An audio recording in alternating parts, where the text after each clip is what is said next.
হযরতে ইব্রাহিম এভাবে তার পিতা সহ পরিবারের লোকদেরকে, সমাজের লোকদেরকে, রাষ্ট্রের লোকদেরকে আল্লাহর একত্ববাদের দাওয়াত দিচ্ছেন। আমার মুসলমান ভাইরা রে, তারা তার দাওয়াত গ্রহণ করে নাই। তার দাওয়াত গ্রহণ করার তো দূরের কথা, বরং ওই বেঈমানের গোষ্ঠী হযরত ইব্রাহিম আলাইহিস সালাতু ওয়াস সালামের বিরুদ্ধে চক্রান্ত শুরু করলো। আমার মুসলমান ভাইরা রে, এমনকি ওই রাষ্ট্রের বাদশা নমরুদ হযরত ইব্রাহিম আলাইহিস সালাতু ওয়াস সালামের বিরুদ্ধে ষড়যন্ত্র করলো। ইব্রাহিমকে রাখা যাবে না, ইব্রাহিমকে হত্যা করে ফেলতে হবে, ইব্রাহিমকে আগুনে পুড়ে হত্যা করতে হবে। আমার মুসলমান ভাইরা রে, ঘটনা অনেক লম্বা, সংক্ষেপে বলছি। আল্লাহ রাব্বুল আলামিন ইব্রাহিমকে সর্বপ্রথম পরীক্ষা করছেন। তাদের সিদ্ধান্ত চূড়ান্ত হয়ে গেল। ইব্রাহিমের জন্য আগুন প্রজ্বলিত করা হলো। ইব্রাহিমকে আগুনে ফেলবেন, হত্যা করবেন। এক পর্যায়ে তারা আগুনে ফেলে দিল ইব্রাহিমকে। আমার মুসলমান ভাইরা রে, হযরত ইব্রাহিম আলাইহিস সালাতু ওয়াস সালাম আগুনের মধ্যে পড়ে গেলেন, আগুনের মধ্যে নিক্ষিপ্ত হয়ে গেলেন। আগুনের মধ্যে আছেন। 40 দিন অতিবাহিত হয়ে গেল। বলেন কয় দিন? সুবহানাল্লাহ বলেন। 40 দিন। কয় দিন? আগুনে নিক্ষেপ করার দেরি আল্লাহ রাব্বুল আলামিন হযরত ইব্রাহিমকে সাহায্য করার দেরি করে নাই। আল্লাহ রাব্বুল আলামিন স্বয়ং আগুনকে লক্ষ্য করে বলল, কুল্লা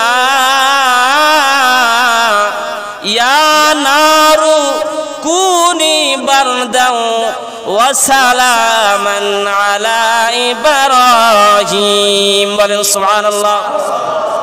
আমার মুসলমান ভাইরা রে, আল্লাহ রাব্বুল আলামিন বললেন, ইয়া নার, হে আগুন, কুনি বারদাও ওয়া সালামা, তুমি ঠান্ডা হয়ে যাও, শীতল হয়ে যাও, নিরাপদ স্থান হয়ে যাও, আলা ইব্রাহিম, ইব্রাহিমের জন্য।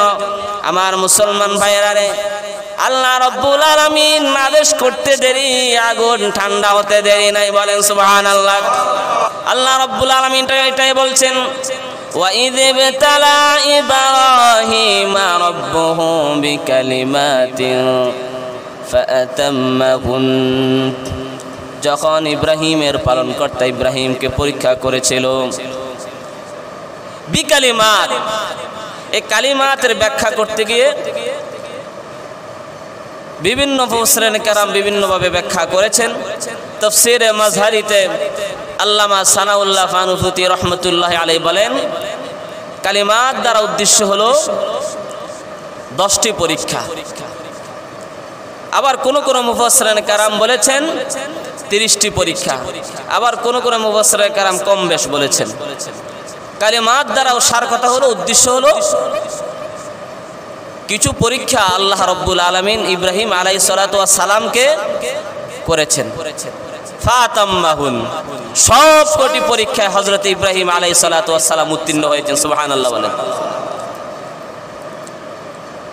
আমার মুসলমান ভাইরা রে, আল্লাহ রাব্বুল আলামিন হযরত ইব্রাহিম আলাইহিস সালাতু ওয়াস সালামকে যত কোটি পরীক্ষা করেছেন, যতগুলো পরীক্ষা করেছেন, তার মধ্যে কিছু উল্লেখযোগ্য পরীক্ষা রয়েছে, যে পরীক্ষাগুলো অনেক বড় পরীক্ষা।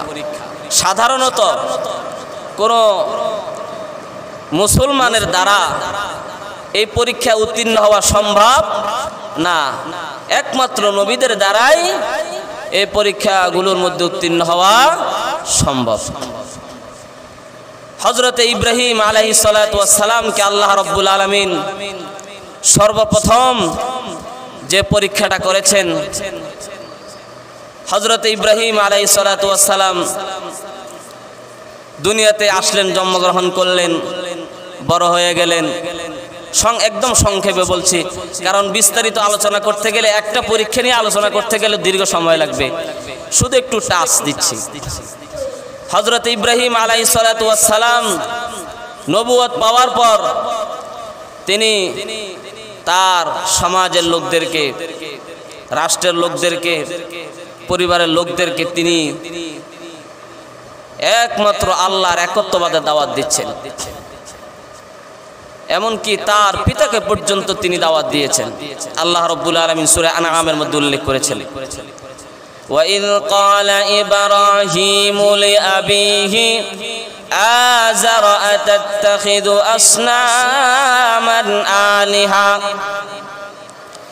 إِنِّي أَرَاكَ وَقَوْمَكَ فِي ضَلَالٍ مُبِينٍ।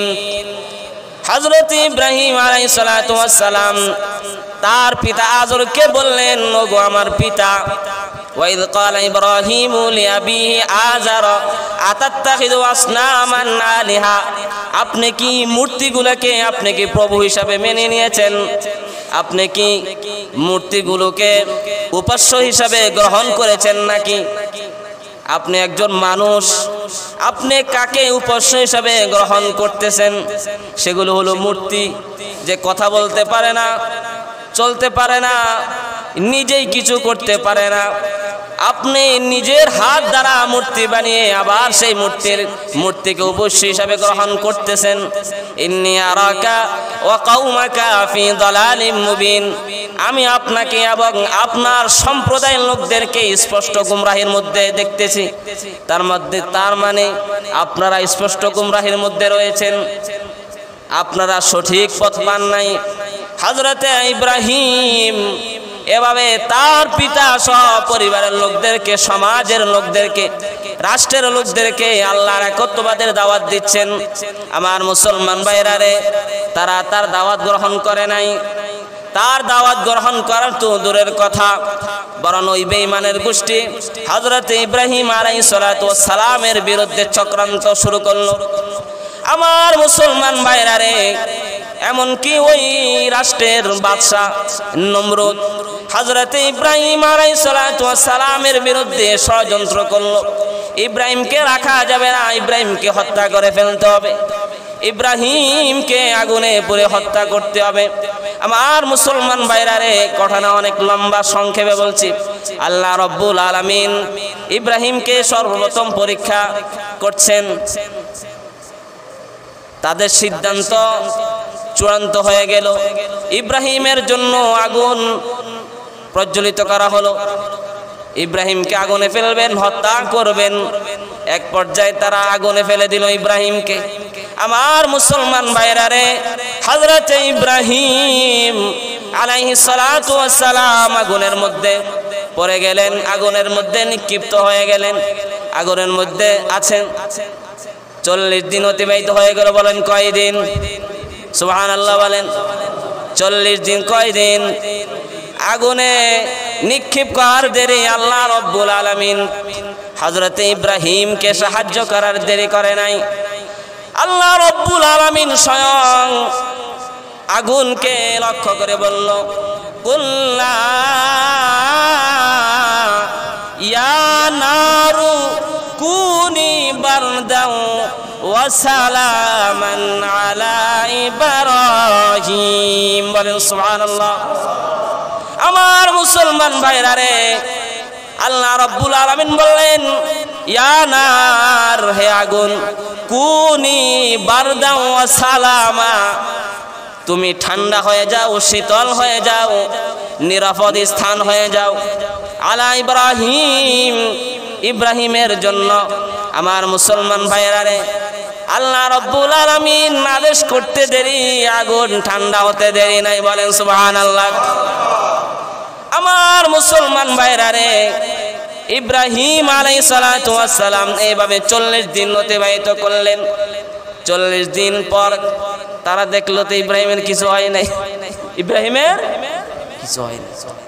যাই হোক, এরপরে হযরত ইব্রাহিম আলাইহিস সালাতু ওয়াস সালাম এই পরীক্ষায় উত্তীর্ণ হওয়ার পর দ্বিতীয় নম্বর পরীক্ষা শুরু হয়ে গেল। একদম সংক্ষেপ। এই যে প্রথম পরীক্ষা, 40 দিন আগুনের মধ্যে ছিলেন, হযরত ইব্রাহিম আলাইহিস সালাতু ওয়াস সালামকে জিজ্ঞাসা করা হলো, ইব্রাহিম, আপনি পৃথিবীতে যতদিন রয়েছেন, আছেন, বেঁচে আছেন, সবচেয়ে শান্তিময় স্থান আপনার কাছে কোনটি মনে হয়েছে? হযরত ইব্রাহিম আলাইহিস সালাতু ওয়াস সালাম এক বাক্যে উত্তর দিলেন, আমি আগুনের ভিতরে যে 40 দিন ছিলাম সেখানে সবচেয়ে শান্তিময় মনে হয়েছে আমার কাছে। বলেন সুবহানাল্লাহ। যাই হোক, আল্লাহ রাব্বুল আলামিন হযরত ইব্রাহিম আলাইহিস সালাতু ওয়াস সালামকে দ্বিতীয় নম্বর পরীক্ষা নিলেন। ইব্রাহিম আলাইহিস সালাতু ওয়াস সালামকে ইশারায় বলে দিলেন, ইব্রাহিম তুমি তোমার জন্মস্থান থেকে, তুমি তোমার মাতৃভূমি থেকে অন্য স্থানে চলে যাও। হযরত ইব্রাহিম আলাইহিস সালাতু ওয়াস সালাম আল্লাহর আদেশে, আল্লাহর ইশারায় তিনি নিজের মাতৃভূমি কোথায়? ইরাক। কোথায় মাতৃভূমি ছিল? ইরাক। তিনি ইরাক থেকে সিরিয়ায় গমন করলেন। সিরিয়ায় গমন করলেন। হযরত ইব্রাহিম আলাইহিস সালাতু ওয়াস সালাম মাতৃভূমি থেকে মাতৃভূমি ত্যাগ করার সময় তিনি একটা কথা বললেন, ওয়াকালা ইন্নী যাহিবুন ইলা রাব্বি সায়াহদিন। আমি তোমাদেরকে এত বছর দাওয়াত দিলাম, শুধু একজন মানুষ ছাড়া কেউ তার ধর্ম গ্রহণ করে নাই, শুধু তার মাত্র কে? তার ভাগিনা হযরতে লূত আলাইহিস সালাতু ওয়াস সালাম। তিনি কি করলেন? তার ধর্ম গ্রহণ করলেন। আর একজন মানুষও তার ধর্ম গ্রহণ করে নাই। তিনি তাদের অত্যাচার, ধর্ম গ্রহণ করা তো দূরের কথা, তাদের অত্যাচারে হযরত ইব্রাহিম আলাইহিস সালাতু ওয়াস সালাম নিজের মাতৃভূমি পর্যন্ত ত্যাগ করলেন। তিনি সিরিয়ায় চলে গেলেন। সিরিয়ায় যাওয়ার পর এর আগে আল্লাহ রাব্বুল আলামিন হযরত ইব্রাহিম আলাইহিস সালাতু ওয়াস সালাম তিনি সবসময় একটা দোয়া করতেন, প্রভু গো আপনি আমাকে একটা নেককার সন্তান দান করেন। বলেন সুবহানাল্লাহ। নেককার সন্তান কি? নেককার সন্তান। এই যে তৃতীয় নম্বর পরীক্ষা শুরু হয়ে যাচ্ছে। হযরত ইব্রাহিম আলাইহিস সালাতু ওয়াস সালাম বললেন, রব্বি হাবলি মিনাস সালিহিন। ওগো প্রভু আপনি আমাকে একটা নেককার সন্তান দান করেন। এভাবে বলে নাই রব্বি হাবনি ওয়ালাদান, আপনি আমাকে একটা সন্তান দেন, এই কথা বলে নাই। বলেছে রব্বি হাবনি মিনাস সালিহিন, একটা নেককার সন্তান দান করেন। মিনাস সালিহিন ব্যবহার করেছে, সালিহান ব্যবহার করে নাই। এমন সন্তান দেন যে নেককারদের অন্তর্ভুক্ত হয়ে যাবে। সন্তান আসলো যদি ফেরাউনের মতো সন্তান হয় তাহলে বাবার বদনাম না সুনাম? বদনাম না? সন্তানের কারণে অনেক বাবা লজ্জিত হয়, ঠিক কিনা বলেন? যদি নমরুদের মতো সন্তান আসে, যদি হযরতে নূহ আলাইহিস সালাতু ওয়াস সালামের সন্তান কেনানের মতো হয়, তাহলে তো এই সন্তান দিয়ে আমার কোনো লাভ নাই। এজন্য তিনি বলছেন মিনাস সালিহিন, হাবলি মিনাস সালিহিন, আমাকে নেককার সন্তান দান করুন। আল্লাহ রাব্বুল আলামিন দোয়া কবুল করে নিলেন। সিরিয়ায় যাওয়ার পর আল্লাহ রাব্বুল আলামিন হযরতে ইব্রাহিম আলাইহিস সালাতু ওয়াস সালামকে একটা সন্তান দান করলেন। তখন ইব্রাহিমের বয়স কত ছিল? 86। কত বলেন? 86 বছর। আর এখন 86 বছর বয়সে তো দুই পা কবরে চলে যায়, ঠিক কিনা বলেন? 86 বছর বয়সে আল্লাহ রাব্বুল আলামিন সর্বপ্রথম সন্তান দিয়েছেন হযরতে ইব্রাহিম আলাইহিস সালাতু ওয়াস সালামকে, যার নাম কি? ইসমাঈল আলাইহিস সালাতু ওয়াস সালাম। আল্লাহ রাব্বুল আলামিন এই দুয়ার পরবর্তীতে আল্লাহ রাব্বুল আলামিন হযরত ইব্রাহিম আলাইহিস সালাতু ওয়াস সালামকে ওহীর মাধ্যমে জানিয়ে দিলেন, ফাবাশশারনাহু বিগুলামিন হালিম। ইব্রাহিম দোয়া করেছে আমাকে একটা নেককার সন্তান দান করেন। আল্লাহ রাব্বুল আলামিন বলেন আমি পরবর্তীতে তাকে একটা গোলামে হালিমের সুসংবাদ দিয়েছি। বলেন সুবহানাল্লাহ। হালিম, হালিম কাকে বলা হয়? হালিম বলা হয় এমন ধৈর্যশীল ব্যক্তি যত বড় বিপদ আসুক, যত কঠিন বিপদ আসুক, সেই কঠিন বিপদের সময় ধৈর্য ধারণ করতে পারে। বলেন সুবহানাল্লাহ। মারাত্মক যত বড় কঠিন বিপদ আসুক না কেন, সেই পিছনে ফিরে তাকায় না। আর সবের শব্দের অর্থ ধৈর্যশীল। সবের বলা হয় যে ছোটখাটো। তাফসীরে কাবীরের মধ্যে উল্লেখ করেছেন আল্লামা ফখরুদ্দিন রাজি রহমতুল্লাহ আলাইহি, হালিম বলা হয় বড় কঠিন বিপদের সময় যে ব্যক্তি ধৈর্য ধারণ করতে পারে তাকে কি বলা হয়? হালিম বলা হয়। আর সবের বলা হয় ছোটখাটো বিপদ আপদ আসলে যে ধৈর্য ধারণ করে তাকে কি বলা হয়? সবের বলা হয়। আল্লাহ রাব্বুল আলামিন শুধু সবের সন্তান দেয় নাই, বরং হালিম সন্তান দিয়েছেন। বলেন সুবহানাল্লাহ। আল্লাহ রাব্বুল আলামিন তাকে সুসংবাদ দিলেন, ফাবাশশারনাহু বিগুলামিন হালিম। সুসংবাদ দেওয়ার পরবর্তীতে আল্লাহ রাব্বুল আলামিন সন্তান পাঠিয়ে দিলেন। সন্তান জন্মগ্রহণ করলেন সিরিয়ায় সন্তান আসলো হযরত ইসমাঈল আলাইহিস সালাতু ওয়াস সালাম। আল্লাহ রাব্বুল আলামিন পরবর্তীতে আবার আদেশ দিলেন। 3 নম্বর পরীক্ষা শুরু হয়ে যাচ্ছে। আল্লাহ রাব্বুল আলামিন জিবরাইলের মাধ্যমে হযরত ইব্রাহিম আলাইহিস সালাতু ওয়াস সালামকে জানিয়ে দিলেন, ওগো ইব্রাহিম, আপনি সিরিয়া থেকে আপনি অন্য স্থানে চলে যান। হযরতে জিবরাইল আলাইহিস সালাতু ওয়াস সালাম যখন এভাবে বললেন ইব্রাহিম আলাইহিস সালাতু ওয়াস সালামকে, বলে কোথায় যাব? হযরতে জিবরাইল আলাইহিস সালাতু ওয়াস সালাম বলেন যে আমি আপনার সাথে যাব, আমি যেখানেই থেমে যাব, যেখানেই বসবাস করার জন্য বলবো সেখানে আপনি কি করবেন? বসবাস করবেন। জিবরাইল আলাইহিস সালাতু ওয়াস সালাম হযরত ইব্রাহিম আলাইহিস সালাতু ওয়াস সালামকে নিয়ে রওনা হয়ে গেলেন।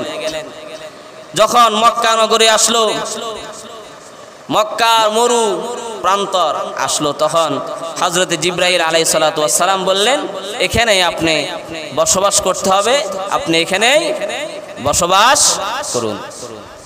হযরত ইব্রাহিম আলাইহিস সালাতু ওয়াস সালাম বসবাস করতে লাগলেন। কয়েকদিন পর আল্লাহ রাব্বুল আলামিন হযরত ইব্রাহিম আলাইহিস সালাতু ওয়াস সালামকে আবার আদেশ দিলেন, ওগো ইব্রাহিম, আপনি আপনার নবজাতক পুত্র সন্তান এবং বিবি সারাকে রেখে, বিবি হাজরাকে রেখে আপনি কোথায় চলে যান? আবার সিরিয়ায় চলে যান। হযরত ইব্রাহিম আলাইহিস সালাতু ওয়াস সালামকে আদেশ দেওয়ার দেরি। হযরত ইব্রাহিম আলাইহিস সালাতু ওয়াস সালাম রওনা দিতে দেরি করে নাই।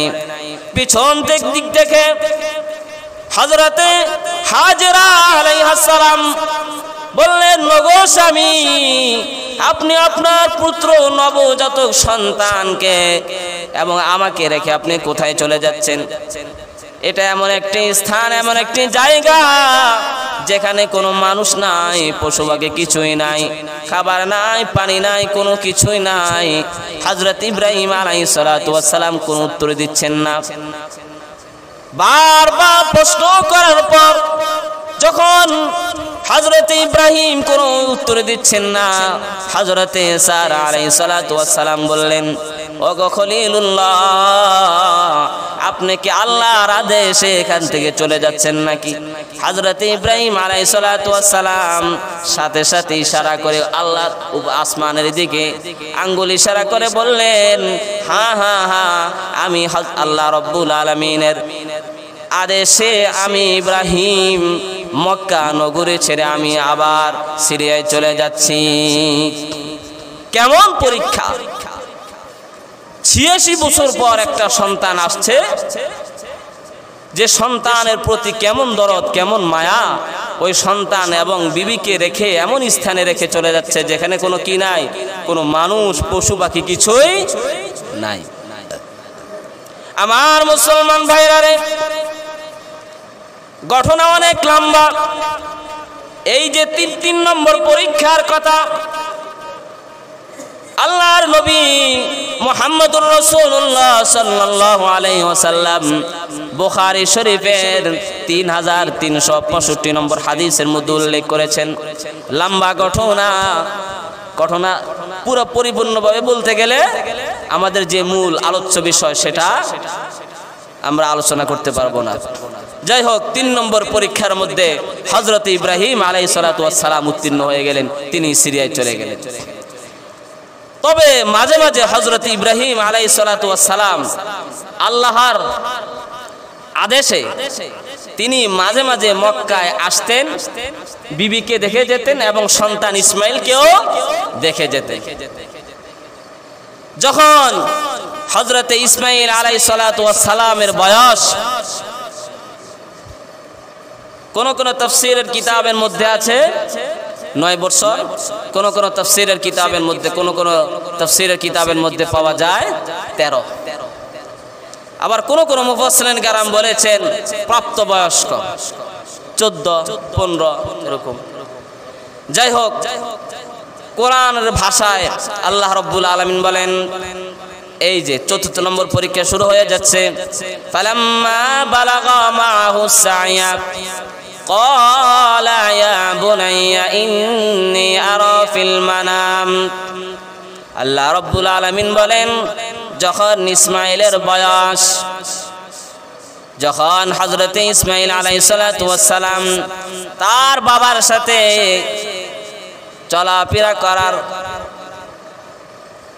চলাফেরা করার বয়সে উপনীত হইল, মানে মোটামুটি কি হয়ে গেছে, বড় হয়ে গেছে,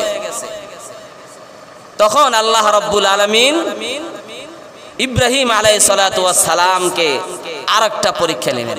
ফালাম্মা বালাগা মাআহু সা'য়া ক্বালা ইয়া বুনাইয়া ইন্নী আরা ফিল মানাম।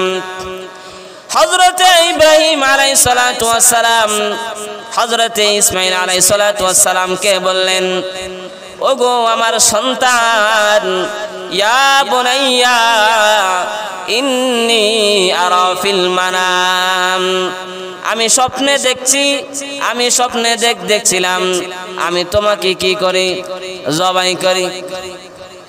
কি দেখছিলাম? তোমাকে জবাই। আমার মুসলমান ভাইরারে, তাফসীরের কিতাবের মধ্যে পাওয়া যায় 3 দিন পর্যন্ত হযরত ইব্রাহিম আলাইহিস সালাতু ওয়াস সালাম স্বপ্ন দেখছিলেন। তিনি সবচেয়ে প্রিয় বস্তু আল্লাহ রাব্বুল আলামিন স্বপ্ন জগতে তাকে জানিয়ে দিয়েছেন, হে ইব্রাহিম, তোমার সবচেয়ে যে প্রিয় বস্তু তুমি সেটা কুরবানি করো। হযরত ইব্রাহিম 3 দিন পর্যন্ত বুঝতে পারলেন না সবচেয়ে প্রিয় বস্তু কি। হযরত ইব্রাহিম লাগাতার 3 দিন তিনি অনেকগুলো উট কুরবানি করলেন। 3 দিন পর যখন আল্লাহ রাব্বুল আলামিন আবার স্বপ্ন জগতে দেখাইলেন, ওগো ইব্রাহিম, সবচেয়ে প্রিয় বস্তু যেই জিনিস আপনি সেটাও কুরবানি করেন। হযরত ইব্রাহিম আলাইহিস সালাতু ওয়াস সালাম মনে মনে ভাবলেন, আমার তো সবচেয়ে প্রিয় বস্তু হলো আমার সন্তান ইসমাইল। ঠিক কিনা বলেন? হযরত ইব্রাহিম আলাইহিস সালাতু ওয়াস সালাম সাথে সাথে সিদ্ধান্ত গ্রহণ করলেন, ঠিক আছে, আল্লাহ যেহেতু আমাকে আমার প্রিয় বস্তু কোরবানি করার কথা আদেশ দিয়েছে, আমি আমার প্রিয় বস্তুটা কোরবানি করে ফেলবো। এরপরে হযরত ইব্রাহিম মনে মনে সিদ্ধান্ত গ্রহণ করলেন। এখন তার সন্তানকে জিজ্ঞাসা করতেছে, ওগো সন্তান, আমি যেই জিনিসটা স্বপ্নে দেখেছি এটা কি আমি বাস্তবায়ন করব কিনা? আল্লাহ আদেশ করছেন, ইব্রাহিম, তুমি তোমার প্রিয় বস্তু তথা সন্তানকে কোরবানি করা। ইব্রাহিম সাথে সাথে কি করলেন? সন্তানকে জিজ্ঞেস করলেন, ওগো আমার সন্তান, আমি কি স্বপ্নে যেই জিনিসটা দেখেছি তথা তোমাকে যে কোরবানি করার কথা আল্লাহ রাব্বুল আলামিন আমাকে আদেশ করেছেন, আমি কি এটা বাস্তবায়ন করব? এখন আপনাদের কাছে প্রশ্ন, তা আল্লাহর আদেশ পালন করার জন্য সন্তানকে জিজ্ঞাসা করার দরকারটা কি? কোন দরকার আছে? এর কারণ কি? জিজ্ঞাসা করার কারণ কি জানতে হবে না? এজন্যই তাফসীর পড়তে হবে, তাফসীর জানতে হবে। আল্লামা সানাউল্লাহ ফারিফুতি রাহমাতুল্লাহি আলাইহি তাফসীরে মাজারের মধ্যে উল্লেখ করেছেন, সন্তানকে জিজ্ঞাসা করার কারণ হলো আল্লাহ রাব্বুল আলামিন তাকে সুসংবাদ দিয়েছেন, আমি তোমাকে হালিম সন্তান দেব, ধৈর্যশীল, এমন ধৈর্যশীল যত বড় বিপদ আসুক সেই ধৈর্য ধারণ করবে, তুমি তোমার সন্তানকে পরীক্ষা করে নিতে পারো। আল্লাহ রাব্বুল আলামিন যে হালিমের সুসংবাদ দিয়েছেন, এজন্য হযরত ইব্রাহিম ইসমাইলকে পরীক্ষা করতেছে যে আমার সন্তান কেমন হালিম, আমার সন্তান কি আল্লাহর আদেশ মানতে রাজি কিনা, নাকি দুনিয়াকে বড় মনে কইরা সে আবার সে আল্লাহর আদেশ মানতে রাজি না। এজন্য আল্লাহ রাব্বুল আলামিন এজন্য হযরত ইব্রাহিম আলাইহিস সালাতু ওয়াস সালাম সন্তানকে জিজ্ঞেস করলেন, ওগো ইসমাইল, ওগো সন্তান, আমি কি তোমাকে জবাই করব কিনা?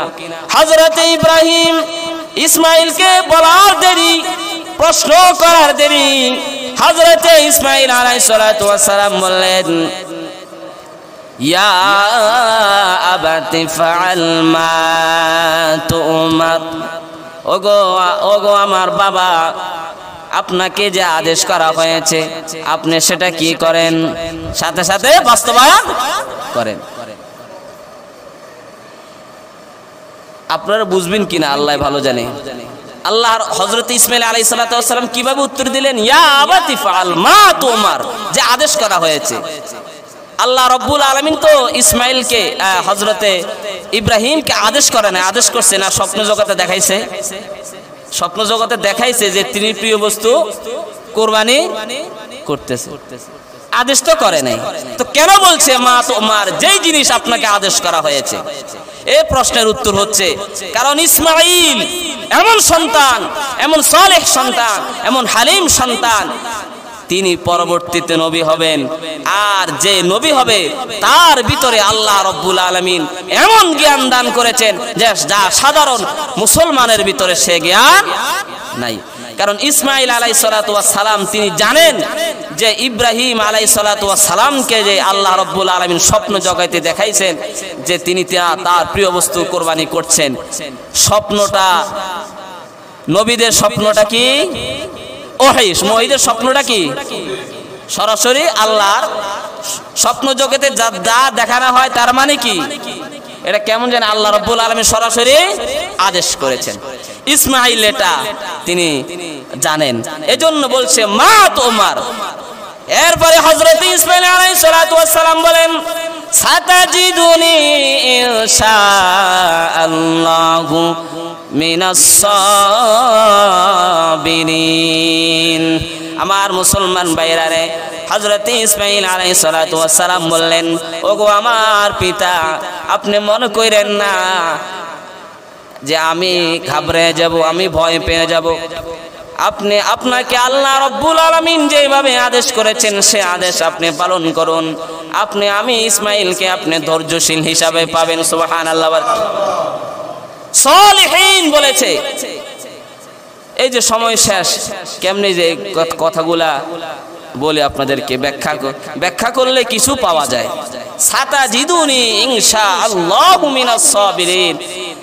আল্লাহ ইনশাআল্লাহ, যদি আল্লাহ চায়, আল্লাহ চাহে তো এটা বলে নাই আমাকে ধৈর্যশীল পাবেন।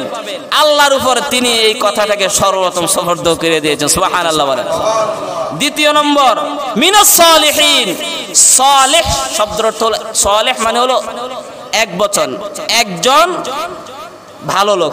আর সালিহিন মানে হলো অনেক, বহু বচন, অনেক সৎকর্মশীল, অনেক সাবিরিন, অনেক ধৈর্যশীল ব্যক্তি।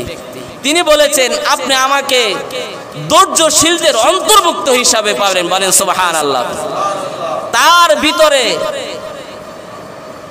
তার ভিতরে অহংকার আসার যে সম্ভাবনা ছিল যে আমি একমাত্র ধৈর্যশীল, পৃথিবীতে আর কোনো ধৈর্যশীল নাই, এটা যেন মানুষে যেন না বুঝে যে তার ভিতরে অহংকার ছিল।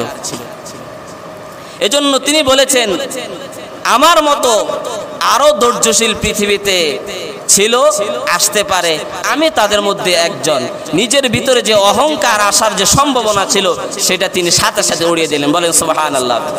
এজন্য হযরত ইসমাঈল আলাইহিস সালাতু ওয়াস সালাম বলেন, সাতাজিদুনি ইনশাআল্লাহু মিনাস সাবিরিন। আপনি আমাকে ধৈর্যশীলদের অন্তর্ভুক্ত পাবেন।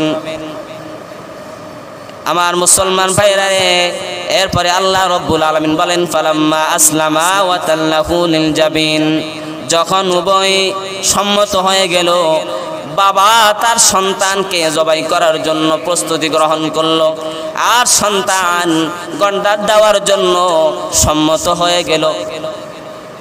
আমার মুসলমান ভাইরা রে, ওয়াতাল্লাহু লিল জাবিন। এরপরে আল্লাহ রাব্বুল আলামিন বলেন, হযরতে ইব্রাহিম ইসমাইলকে মাটির মধ্যে উপর করে শুয়ে দিল জবাই করার জন্য। এর পরবর্তীতে জবাই শুরু হয়ে গেল।